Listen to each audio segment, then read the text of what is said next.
It started when I was 60, which is 12 years ago. I'd been made redundant and I was full of disappointment and shame, and I was very low.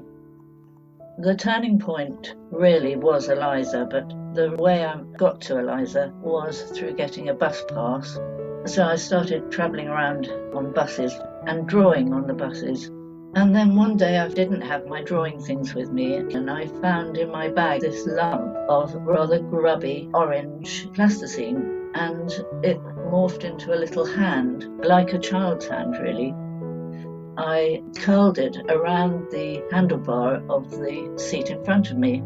I left the hand on the handlebar, and I thought, this is absolutely so radical and so marvellous, and that gave me a lot of pleasure, and of course I wanted to repeat that.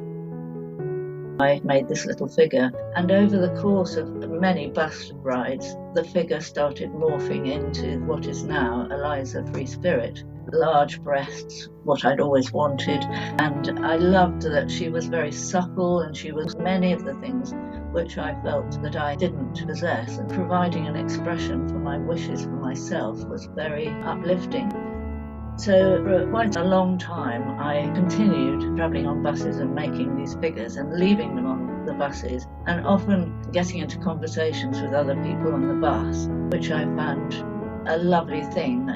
And then gradually not only leaving them on the buses, but in places which gave me great pleasure, certain beaches or places with lovely views or on a coastal path, and record them on Facebook. And that went on for quite a while. So that led to various projects, and one of them, which was perhaps my favourite, was at the Porthgwydden beach near St Ives, where I rented a beach hut. And I set myself up, first of all, in the beach hut and then outside it, and it seemed to draw a lot of people who wanted to make things out of plasticine. And a great installation of different people's creations appeared outside this beach hut, including lots of Elizas.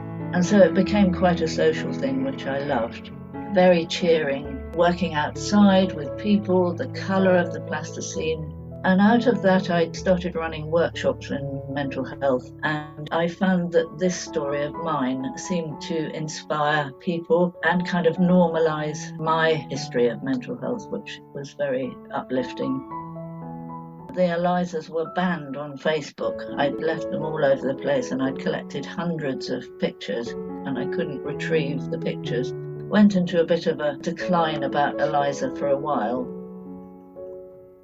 It had for a long time been my ambition to amass a large number of Elizas with their own voice, but I'd never really known what that voice was. So I started on a demonstration and gradually amassed a large number of figures and animals and all manner of creatures that are affected by climate change.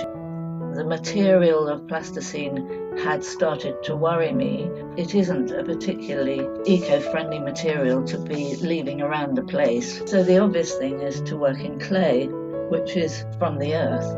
And so this project, which I called March for COP26, is a mass of creatures in clay, and each lump of clay which I offer to people to make their own creature with their own voice uses about the same amount of clay as an Eliza. So there is a relationship with the original inspiration of Eliza. Each of those creatures had a placard with their own demand for COP26. The fact that there's very little space on these placards has helped people be concise and come to the point of what they care about. And I've taken away those placards and making a different installation. Perhaps the most profound side of the Eliza story is that it made space for a voice for me. And I think it's through the making that my voice has developed. Is just such a beautiful thing, so rewarding. And alongside all this, that other people have found their voice in a very unthreatening sort of way. The idea of sharing this sort of experience with other people just really inspires me.